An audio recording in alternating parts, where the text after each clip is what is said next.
আপনাদের, কারণ আপনাদের দোয়ার বরকতে কিন্তু এখন পর্যন্ত জাকির ভাই যেখানে ছিল এক চুল পরিমাণ নড়ে নাই, শুধুমাত্র আপনাদের দোয়া। বিশ্বাস করেন, তখন হচ্ছে গিয়ে সেনাবাহিনীর অভিযানে কেক পট্টি উঠাই দিয়েছিল, ঠিক তার 3 দিন পর আমি দোকান খুলতে আসছিলাম।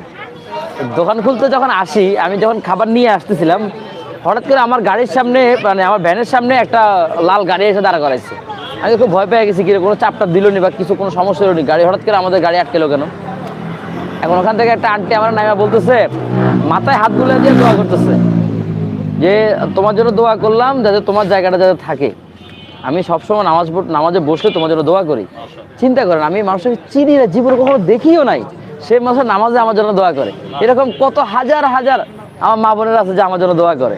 তো এই যে আপনাদের দোয়ার কারণে আলহামদুলিল্লাহ এখন পর্যন্ত জায়গায় আছে। এখন পর্যন্ত আল্লাহ তাআলা আমার রিজিকের ব্যবস্থা এখানেই করে রাখছে আপনাদের দোয়ার কারণে। আপনারা সবাই দোয়া, এই যে আমি যে কথা শুধু বলি দোয়া দোয়া, কেন দোয়া